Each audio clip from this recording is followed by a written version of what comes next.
ಮಧ್ಯಪ್ರಾಚ್ಯದ ಸಂಘರ್ಷ ಬರೇ ಗಡಿ ಸಂಘರ್ಷವಾಗಿ ಉಳಿದಿಲ್ಲ ಅನ್ನೋದಕ್ಕೆ ಮತ್ತೆ ಸಾಕ್ಷಿಗಳು ಸಿಗ್ತಾ ಇದೆ.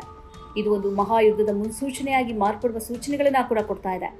ಸಮುದ್ರ ಮಾರ್ಗಗಳು, ಪ್ರಮುಖ ವಾಯುನೆಲೆಗಳು ಮತ್ತು ನೆರೆಹೊರೆಯ ರಾಷ್ಟ್ರಗಳು ಕೂಡ ಈ ಘರ್ಷಣೆಯ ಜಾಲದಲ್ಲಿ ಸಿಲುಕೊಂಡಿವೆ. ಇರಾನಿನ ಕಿಶ್ಮ್ ದ್ವೀಪದ ಮೇಲೆ ಅಮೆರಿಕ ನಡೆಸಿದ ದಾಳಿಗೆ ಪ್ರತಿಯಾಗಿ ಕುವೈಟ್ ಮತ್ತು ಬಹ್ರೇನ್ ಮೇಲೆ ಇರಾನ್ ದಾಳಿ ನಡೆಸಿದೆ. ಕಿಶ್ಮ್ ದ್ವೀಪವು ಅತ್ಯಂತ ಆಯಕಟ್ಟಿನ ಹಾರ್ಮುಜ್ ಜಲಸಂಧಿಯಲ್ಲಿದೆ. ಕಿಶ್ಮ್ ದ್ವೀಪದ ಮೇಲಿನ ದಾಳಿಗೆ ಪ್ರತಿಯಾಗಿ ಬಹ್ರೇನ್ನಲ್ಲಿರುವ ಅಮೆರಿಕದ ನೌಕಾನೆಲೆ ಹಾಗೂ ವಾಯುನೆಲೆಯ ಮೇಲೆ ದಾಳಿ ನಡೆಸಿರುವುದಾಗಿ ಇರಾನ್ ಪ್ರತಿಪಾದಿಸಿದೆ. ಕುವೈಟ್ನಲ್ಲಿರುವ ಅಮೆರಿಕದ ಪ್ರಮುಖ ವಾಯುನೆಲೆಯಾದ ಅಲಿ ಅಲ್ ಸಾಲಿಮ್ ಏರ್ಬೇಸ್ನ ಹೊಸ ಸ್ಯಾಟಲೈಟ್ ಚಿತ್ರಗಳು ಬಿಡುಗಡೆಗೊಂಡಿವೆ. ಇರಾನಿನ ವಾದಕ್ಕೆ ಈ ಸ್ಯಾಟಲೈಟ್ ಚಿತ್ರಗಳೇ ಪುಷ್ಟಿ ನೀಡಿವೆ. ಇರಾನ್ ನಡೆಸಿದ ಕ್ರೂಸ್ ಮತ್ತು ಬ್ಯಾಲಿಸ್ಟಿಕ್ ಕ್ಷಿಪಣಿಗಳ ಭೀಕರ ದಾಳಿಯಿಂದಾಗಿ ಅಮೆರಿಕದ ಈ ವಾಯುನೆಲೆಯ ಪ್ರಮುಖ ಡ್ರೋನ್ ಹ್ಯಾಂಗರ್ ಅಥವಾ ಫೈಟರ್ ಜೆಟ್ ಆಶ್ರಯ ತಾಣ ಸಂಪೂರ್ಣ ನಾಶವಾಗಿರುವುದು ಈ ಚಿತ್ರದಲ್ಲಿ ಸ್ಪಷ್ಟವಾಗಿದೆ.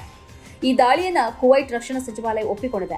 ತಾವು ಹಲವು ಕ್ಷಿಪಣಿಗಳನ್ನು ಆಕಾಶದಲ್ಲಿ ತಡೆದರೂ ಕೆಲವು ಕ್ಷಿಪಣಿಗಳು ಗುರಿ ತಲುಪಿ ಭಾರಿ ಹಾನಿ ಮಾಡಿವೆ ಅಂತ ಹೇಳಿದೆ. ಇದೇ ಸಂಘರ್ಷದ ಭಾಗವಾಗಿ ಅಂತಾರಾಷ್ಟ್ರೀಯ ವಿಮಾನ ನಿಲ್ದಾಣದ ಪ್ಯಾಸೆಂಜರ್ ಟರ್ಮಿನಲ್ ಕೂಡ ಭಾರಿ ಹಾನಿಗೊಳಗಾಗಿದೆ. ಈ ಘಟನೆಯಲ್ಲಿ 60ಕ್ಕೂ ಹೆಚ್ಚು ಜನರು ಗಾಯಗೊಂಡಿದ್ದಾರೆ. ಓರ್ವ ಭಾರತೀಯ ನಾಗರಿಕ ಸಾವನ್ನಪ್ಪಿದ್ದಾರೆ. ಈ ನಾಗರಿಕ ವಿಮಾನ ನಿಲ್ದಾಣದ ಹಾನಿಗೆ ಅಮೆರಿಕದ ಪೇಟ್ರಿಯಟ್ ಏರ್ ಡಿಫೆನ್ಸ್ ಸಿಸ್ಟಮ್ ವಿಫಲಗೊಂಡಿರುವುದೇ ಕಾರಣ ಅಂತ ಹೇಳಲಾಗ್ತಿದೆ. ಇದೇ ವೇಳೆ ಅಮೆರಿಕದ ಕ್ಷಿಪಣಿ ದಿಕ್ಕು ತಪ್ಪಿ ಟರ್ಮಿನಲ್ಗೆ ಅಪ್ಪಳಿಸಿದೆ ಅಂತ ಇರಾನ್ ಹೇಳಿದೆ. ಆದರೆ ಅಮೆರಿಕ ಇದನ್ನು ಒಪ್ಪಿಕೊಂಡಿಲ್ಲ.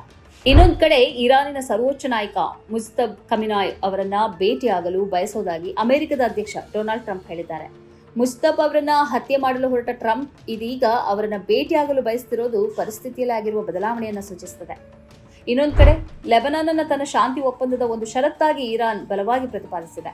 ಲೆಬನಾನ್ನ ರಾಜಧಾನಿ ಬೈರುತ್ ಮೇಲೆ ಇಸ್ರೇಲ್ ಯಾವುದೇ ರೀತಿಯ ದಾಳಿ ನಡೆಸಿದ್ರೂ ಅದನ್ನ ಇರಾನ್ ಮೇಲಿನ ದಾಳಿ ಅಂತಾನೆ ಪರಿಗಣಿಸಲಾಗುತ್ತದೆ ಮತ್ತು ಇರಾನ್ನ ಪಡೆಗಳು ತಕ್ಷಣವೇ ಇಸ್ರೇಲ್ ಆಕ್ರಮಿತ ಪ್ರದೇಶಗಳ ಮೇಲೆ ಪೂರ್ಣ ಪ್ರಮಾಣದ ಯುದ್ಧವನ್ನು ಘೋಷಿಸಲಿದೆ ಅಂತ ಇರಾನಿನ ವಿದೇಶಾಂಗ ಸಚಿವ ಅಬ್ಬಾಸ್ ಅರಾಗ್ಚಿ ಹೇಳಿದ್ದಾರೆ.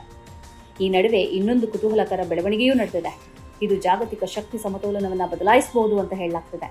ಅದೇನೆಂದ್ರೆ ಅಂತಾರಾಷ್ಟ್ರೀಯ ಅಣುಶಕ್ತಿ ಸಂಸ್ಥೆಯ ಮುಖ್ಯಸ್ಥ ರಫೇಲ್ ಗ್ರೌಶಿ ಸೌದಿಗೆ ಭೇಟಿ ನೀಡಿದ್ದಾರೆ.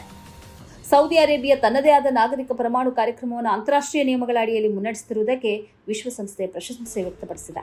ಇರಾನ್ ಪರಮಾಣು ತಂತ್ರಜ್ಞಾನ ಹೊಂದಲು ಅಮೆರಿಕ ವಿರೋಧಿಸ್ತಾ ಇದೆ. ಅದರ ಬೆನ್ನಲ್ಲೇ ಪರಮಾಣು ತಂತ್ರಜ್ಞಾನವನ್ನು ಹೊಂದಲು ಸೌದಿ ಅರೇಬಿಯಾ ಪ್ರಯತ್ನಿಸುತ್ತಿದೆ. ಇದಕ್ಕೆ ಅಮೆರಿಕ ವಿರೋಧ ವ್ಯಕ್ತಪಡಿಸುತ್ತಿಲ್ಲ. ಮಧ್ಯಪ್ರಾಚ್ಯದಲ್ಲಿ ಹೊಸ ಪರಮಾಣು ಶಕ್ತಿ ಸಮತೋಲನಕ್ಕೆ ಇದು ನಾಂದಿ ಹಾಡಲಿದೆ ಅಂತ ಹೇಳಲಾಗ್ತಿದೆ. ಒಂದು ಕಡೆ ಇಸ್ರೇಲ್ನಲ್ಲಿ ಪರಮಾಣು ಶಸ್ತ್ರಾಸ್ತ್ರ ಇದೆ, ಇನ್ನೊಂದು ಕಡೆ ಇರಾನ್ನ ಪರಮಾಣು ಶಸ್ತ್ರಾಸ್ತ್ರ ಹೊಂದದಂತೆ ತಡೆಯಲಾಗ್ತಿದೆ.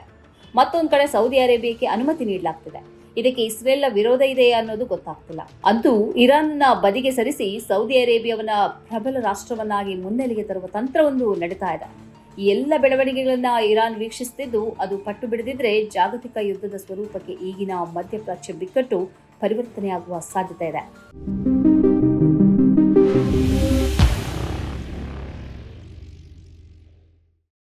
ಈ ಕಾರ್ಯಕ್ರಮದ ಪ್ರಾಯೋಜಕರು Gadiyar group of companies, specialized in piling and shoring, engineering consultancy, firefighting, steel structures, real estate. Office, SIT Tower, Silicon Oasis, Dubai, UAE.